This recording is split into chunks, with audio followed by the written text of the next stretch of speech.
I installed an Android car stereo for a Honda Pilot first generation 2000 and, I think 2002 to 2007. That's the first generation.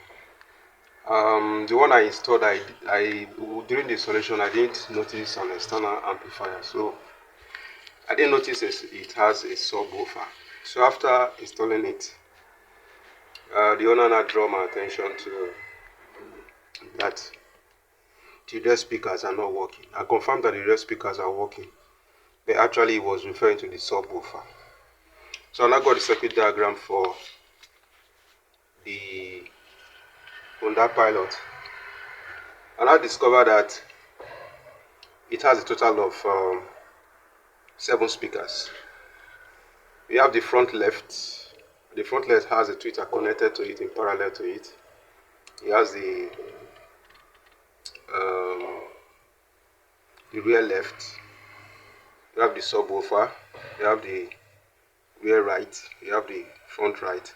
You now also have the tweeter connected in parallel with the front right. So the 2 front speakers has the tweeter connected to them in parallel, and the speakers were all 4 ohms for the front left, rear left. All these were all 4 ohm. For the tweeter, I didn't confirm. I suspected it's 4 ohm as well. So we now have the subwoofer, which is a 2 ohm speaker. However, the Android I had, which is this, has just 4 speaker channels: front left, rear right, and front right, and all of them are 4 ohm. So the minimum this Android car stereo can take per channel is 4 ohm. So I'm now have the challenge of how to fix this subwoofer. Now there are 3 ways you can solve this problem. One is either you buy a, mind you, the subwoofer is a passive subwoofer, not an active subwoofer. So one way you can solve this problem is to get an active subwoofer and simply replace the subwoofer in the Honda Pilot. Another way to solve it is to have a small amplifier that will power the subwoofer. Then you connect the line out. The car stereo happens to have audio out, audio out at line voltage. You can connect both of them. You cannot connect them to either the power, the active subwoofer, or the amplifier. Then the third option is for you to actually find a way to connect this subwoofer in parallel or in series. So either of these speakers. Now, since the front left and the front right are already connected to this tweeter, obviously it will not be wise to connect them to those ones. So you are now left with either using the rear left or the rear left speakers. You are ready to connect the subwoofer to either the rear left or the rear right speaker.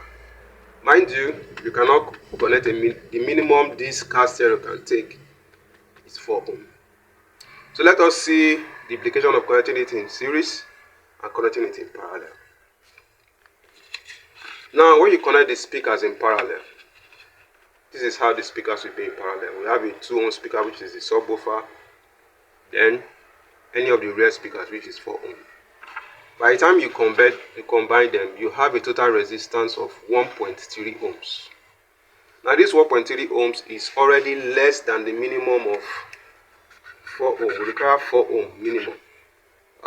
For the 3 ohm, the 1.3 is already less than the minimum required for the Android car stereo. We have upgraded the factory stereo too.